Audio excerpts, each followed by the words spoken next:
Hello everyone, good evening. Welcome to the session. I'm your educator Monica Yadav and you are watching Brilliant Biology. आज के इस particular section में हम बात करने वाले हैं एंथोसिरोस के बारे में। इससे पहले जो ब्रायोफाइट्स के ऊपर वीडियो अपलोड है उसमें मैंने रिक्सिया और मार्केंशिया को डिस्कस किया था। इस बार हम लोग एंथोसिरोस को पढ़ेंगे। एंथोसिरोस आपका एक बहुत ही इंपॉर्टेंट जनरा है जो कि क्लास एंथोसिरोटॉप्सिडा का मेंबर है। अगर आप लोगों को याद होगा तो मैंने बताया था कि जो ब्रायोफाइट्स थे, इन ब्रायोफाइट्स को 3 क्लास में डिवाइड किया गया था। कौन कौन सी क्लास थी? हिपैटिकॉप्सिडा थी क्लास, पहली क्लास हिपैटिकॉप्सिडा, जिसे आप लोग लिवर वॉर्ड्स के नाम से जानते हो, और इसके एग्जाम्पल्स हैं रिक्सिया एंड मार्केंशिया। आपकी जो नेक्स्ट सेकेंड क्लास है वो एंथोसिरोटॉप्सिडा है और इसका एग्जाम्पल है आपका एंथोसिरोस। वहीं जो आपकी थर्ड क्लास है वो है ब्रायोप्सिडा। ब्रायोप्सिडा में आपके मॉस आते हैं, ठीक है। तो ये तो 3 क्लासेस थी जो कि ब्रायोफाइटा में हम लोग पढ़ते हैं। हिपैटिकॉप्सिडा को हम लोग लिवर वॉर्ड्स कहते हैं, एंथोसिरोटॉप्सिडा को हॉर्न वॉर्ड्स कहते हैं, ब्रायोसिडा को मॉसेस कहते हैं। आज हम लोग एंथोसिरोटॉप्सिडा का ही मेंबर एंथोसिरोस के बारे में डिस्कस करेंगे। तो चलिए वीडियो को स्टार्ट करते हैं।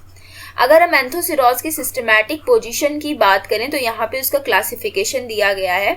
आप लोग इसको देख सकते हो कि एंथोसिरोस एक ब्रायोफाइटा है जो कि क्लास एंथोसिरोटॉप्सिडा से बिलोंग करता है। साथ ही साथ इसका जो ऑर्डर है वो एंथोसिरोटेल्स है, फैमिली इसकी एंथोसिरोटेसी है एंड जीनस इज एंथोसिरोस। पहला आता है इसके डिस्ट्रीब्यूशन के बारे में हम लोग बात करते हैं कि इसका हैबिटेट एंड डिस्ट्रीब्यूशन क्या है। तो एंथोसिरोस लगभग 200 स्पीशीज से रिप्रेजेंट किया जाता है, मतलब इसकी 200 स्पीशीज आपको मिल चुकी हैं। और ये कैसा है? टेरेस्ट्रियल नेचर का है। ये वहाँ मिलेगा जहाँ पे मॉइस्ट एंड शेडी प्लेसेस पे, मतलब जहाँ पे हल्की सी नमी होगी पानी की, वहाँ पर ये देखने को मिलेगा। स्पीशीज कहाँ ग्रो होती है? Very moist and shady places पे ये ग्रो होती है। अगर मान लीजिए बहुत सा एरिया ड्राई है, जीरिक कंडीशन है, तो वहाँ पर आपको एंथोसिरोस ग्रो होते हुए नहीं दिखेगा। जहाँ पर नमी होगी, पानी होगा, मॉइस्चर होगा, छांव होगी, वहीं पर एंथोसिरोस ग्रो कर रहा होगा।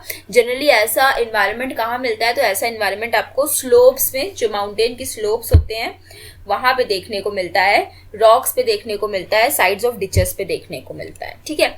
अब इसकी कुछ स्पीशीज जो है एंथोसिरोस की, वो लकड़ी की सड़ी हुई जो लकड़ी होती है, डिकेइंग वुड, उस पे भी ग्रो करते हुए आपको दिख जाती है, ठीक है। तो ये चीज आपको याद रखना है कि डिकेइंग वुड पे आपको दिख सकता है एंथोसिरोस। या एक बहुत सी मतलब ऐसी स्पीशीज हैं जो ऐसी कंडीशन में ग्रो हो सकती हैं जहां पर थोड़ा बहुत पानी कम है, लेकिन ये जनरली जो एंथोसिरोस की स्पीशीज होती है वो ड्राई कंडीशन पे रजिस्टर नहीं करती हैं, ठीक है।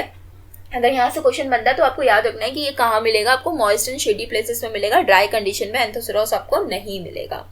इंडिया की अगर हम बात करें तो इंडिया में एंथोसिरोस को लगभग 25 स्पीशीज से रिप्रेजेंट किया गया है, जिसमें से जो मोस्ट कॉमन और फेमस स्पीशीज है वो है एंथोसिरोस हिमालयंसिस, ठीक है, क्योंकि ये हिमालय पे मिली थी तो इसका नाम है एंथोसिरोस हिमालयंसिस। एंथोसिरोस इरेक्टस, एंथोसिरोस चंबेंसिस, ये चंबा में मिली थी, और ये इरेक्टस मतलब क्योंकि ये ऐसे इरेक्ट रहता है इसकी हैबिट, इसलिए इसका नाम इरेक्टस रखा गया। ये ऐसी स्पीशीज हैं जो कहाँ देखने को मिली? वेस्टर्न हिमालय रीजन से इसको यहाँ पर डिस्कवर किया गया था। लगभग 5000 से 8000 फीट के ऊपर इसकी डिस्कवरी की गई थी वहां पर।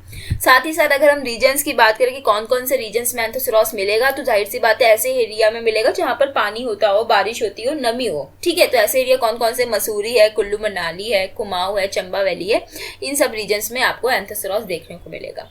तो ये था इसका डिस्ट्रीब्यूशन की बात। यहाँ से क्वेश्चन आएगा तो ज्यादातर ये आएगा कि एंथोसिरोस में इंडिया में कौन कौन सी स्पीशीज है? कॉमन तो हिमालयंसिस है, इरेक्टस है, चंबेंसिस है, और ये एक moist and shade loving bryophyte है। जनरली सारे ब्रायोफाइट्स ऐसे ही होते हैं जो कि मॉइस्चर एंड शेड लविंग में रहते हैं, ये भी उन्हीं में से एक है। तो यहाँ पर आप फोटो में देख सकते हो इसका डायग्राम कि एंथोसिरोस का डायग्राम कैसा है। यहाँ पे आप देखो, ये जो है ये इसकी थैलस पूरी यहाँ पे पड़ी हुई है, ठीक है। ये थैलस है और ऊपर की तरफ क्या निकला हुआ है? ये स्पोरोफाइट है। मतलब ये जो थैलस है ये गैमेटोफाइट है और ऊपर की तरफ क्या निकला हुआ है? इसके स्पोरोफाइट ऊपर की तरफ निकला हुआ है, ठीक है। ये लोब लाइक आपको थैलस यहाँ पे दिख रही है, और ये जो इरेक्ट निकला हुआ है, ये इरेक्ट क्या है? ये इरेक्ट है, इसका स्पोरोफाइट है ये। तो अगर हम इसके एक्सटर्नल फीचर्स की बात करते हैं तो प्लांट बॉडी कैसी है? अगेन गैमेटोफाइट है, मतलब हैप्लॉइड प्लांट बॉडी है। यहाँ पर हैप्लॉइड प्लांट बॉडी है, और प्लांट बॉडी में कैसी है? थैलॉइड है, मतलब यहाँ पे नो रूट, स्टेम, लीफ, ये सब कुछ नहीं है। थैलॉइड मतलब देखो, थैलॉइड इसमें कहीं पत्ती, जड़, ये सब कुछ पहचान पा रहे हो? नहीं ना।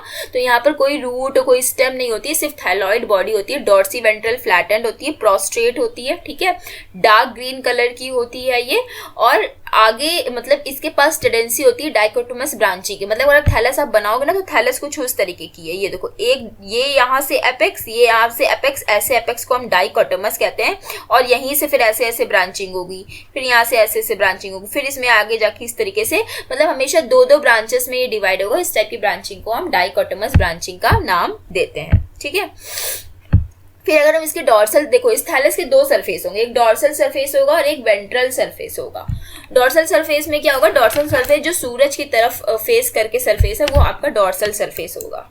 मतलब अगर हम इस डायग्राम में बात करें तो ये जो अपर वाला पूरा एरिया है, ये जो अपर वाला सरफेस है, ये आपका डॉर्सल सरफेस है। ठीक है, ये अपर वाला पूरा डॉर्सल सरफेस है और इसके नीचे जो अर्थ की तरफ है वो आपका वेंट्रल सरफेस यहाँ पे कहलाएगा। तो सबसे पहले हम लोग डॉर्सल सरफेस के बारे में देखते हैं। डॉर्सल सरफेस में क्या होता है, ये स्मूथ और वेलवेटी होता है और ये शाइनी अपीयरेंस में होता है। बीच बीच में आपको कभी मिडिल में मिडरिप दिख भी सकती है प्रोमिनेंट, और कहीं भी दिखेगी। मतलब ये जब आप देखो ना बीच में कहीं पे आपको मिडरिप एग्जैक्टली क्लियर नहीं समझ में आ रही, जैसे मार्केंशिया में समझ में आ रही थी। और वेंट्रल सरफेस क्या हो गया, आपके राइजॉइड्स प्रेजेंट होंगे। अब यहाँ पे क्वेश्चन ऐसे बनेगा, आपको ध्यान रखने वाली बात यह है कि जो वेंट्रल सरफेस है, मतलब जो जमीन की तरफ है, वहां पर राइजॉइड्स कितने टाइप के मिलेंगे, स्केल्स मिलेंगी या नहीं मिलेंगी। तो जब आप इसको पीछे पलट के देखोगे तो इसके जो राइजॉइड्स होंगे, only one type of rhizoids यहाँ पे देखने को मिलेंगे, जो कि होंगे स्मूथ वॉल्ड राइजॉइड्स। यहाँ पर ट्यूबरकुलेट राइजॉइड्स और स्केल्स आपकी एब्सेंट होंगी। ठीक है, अगर हम ये बात करें, ये ट्यूबरकुलेट राइजॉइड्स एंड स्केल्स जो पढ़ी थी आपने मार्केंशिया में, ये कंप्लीटली यहाँ पर एब्सेंट देखी जाएंगी आपको। तो आपको ये चीज याद रखनी है कि scales are absent whereas tuberculate rhizoids are also absent and only smooth walled rhizoids are present। ठीक है, यहाँ से आपका एमसीक्यू क्वेश्चन बन सकता है।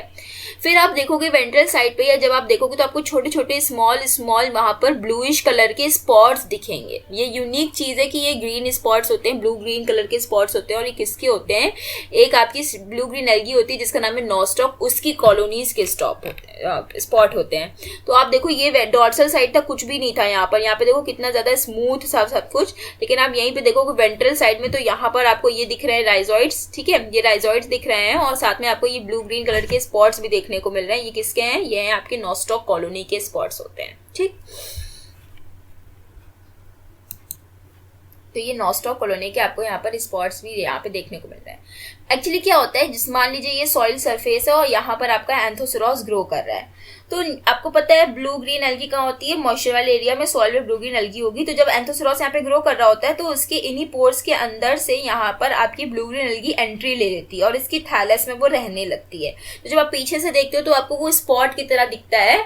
और वो काम क्या कर रही है, वो क्यों गई अंदर, तो ब्लू ग्रीन एल्गी इसलिए गई है क्योंकि वो नाइट्रोजन को फिक्स करके एंथोसेरॉस को दे रही है ना। तो एक तरीका का ये क्या है, पॉजिटिव रिलेशनशिप भी इसमें आपको ब्लू ग्रीन एल्गी का देखने को मिलता है। अब ये तो कहानी हो गई। आपको याद क्या रखना है कि एंथोसेरॉस एक ऐसा ब्रायोफाइट है जिसके अंदर नॉस्टॉक की कॉलोनी देखने को मिलती है। यहां से एमसीक्यू आएगा। साथ ही में आपको मैं एमसीक्यू कहां से बन सकते हैं क्वेश्चंस वो भी आपको बताती चल रही हूँ कि कौन सा ब्रायोफाइट ऐसा है जिसके अंदर नॉस्टॉक की कॉलोनी या ब्लू ग्रीन एल्गी की कॉलोनी देखने को मिलती है। तो आपको याद रखना है कि ब्रायोफाइट्स में एंथोसेरॉस एक मेंबर है जो कि एंथोसेरोटॉप्सिडा का है। उसके वेंट्रल साइड पे आपको ब्लू ग्रीन कलर के स्पॉट्स दिखते हैं और इन स्पॉट्स को हमने नॉस्टॉक कॉलोनीज बताया है। ठीक है, अगर हम और बात करें, in the month of September and October the mature thalli have a erect elongated and cylindric sporangia. They are horn-like, arise in clusters. Each sporangium is surrounded by a sheath called involucre. अब ये क्या बात कर रहे हैं, ये बात कर रहे हैं कि जैसे थैलस मैच्योर होती है, सितंबर अक्टूबर आता है, तो मान लीजिए यहाँ पे ये एंथोसेरॉस की थैलस पड़ी थी। ठीक है, और सितंबर अक्टूबर आ गया, अभी तो ये अपने गैमेटोफिटिक फेज में थी। फिर क्या होगा, इसके ऊपर से यहाँ पर आपको एक इलोंगेटेड स्पोरोफाइट देखने को मिलेगा। ये स्पोरोफाइट जैसे जैसे मैच्योर होगा, इसके यहाँ पे स्लिट होती है। तो ये स्लिट, जैसे ये स्पोरोफाइट यहाँ पे मैंने आपको इनलार्ज करके यहाँ पे दिखाया, ये स्पोरोफाइट का ऊपर टॉप वाला है, तो यहाँ पे बीच में स्लिट होती है। तो ये स्लिट से ऐसे ऐसे करके ये ओपन हो जाता है और कुछ इस तरीके से कर्विंग होती है। देखने को क्या मिलता है कि ये एंथोसेरॉस की, मान लीजिए ये थैलस थी, इस थैलस के ऊपर स्पोरोफाइट है, तो आगे जाके ऐसे कर्व हो गया, ऐसे कर्व हो गया और ये ऊपर की तरफ स्पोरोफाइट लगा हुआ है। ठीक है, क्योंकि ये देखने में हॉर्न की तरह दिखता है, इस वजह से इसको हमने हॉर्न वॉर्ड्स का नाम भी दिया है एंथोसेरोटॉप्सिडा को। तो ये इसके स्पोरोफाइट के ऊपर ही इसको नाम दिया गया था। आप पिक्चर में देख सकते हो, ये जो स्पोरोफाइट है ना आपका, ये लगा हुआ है जो इरेक्ट कलर का, ग्रीन कलर का, ऊपर एरो से देख सकते हो। ये जैसे मैच्योर होगा ना, बीच से ये स्प्लिटिंग हो जाएगी, ये यहाँ से स्प्लिटिंग हो जाएगी, ये इस तरफ का हो जाएगा, ये इस तरफ का हो जाएगा, और यहाँ पे ये पूरा क्या, यहाँ पर इसका स्पोरोफाइट लगा है। तो इस तरीके की स्पोरोफाइट देखने में क्या लगता है, जब स्प्लिटिंग होगी तो लग रहा है जैसे कैटल्स की सींगे होती है ना ऐसे, तो उसी तरीके से लगता है, इस वजह से इसको हॉर्नवॉर्ड्स का नाम भी दिया गया था। ठीक है, तो ये चीज भी आपको देखने को मिलती है। ये थी इसकी मॉर्फोलॉजी में कुछ खास नहीं था, जो चीज इंपॉर्टेंट पॉइंट्स थी वो मैंने डिस्कस कर लिया, अब आपको याद करना है। नेक्स्ट वीडियो में हम लोग इसका इंटरनल स्ट्रक्चर को डिस्कस करेंगे। तब तक के लिए keep studying guys, bye bye everyone.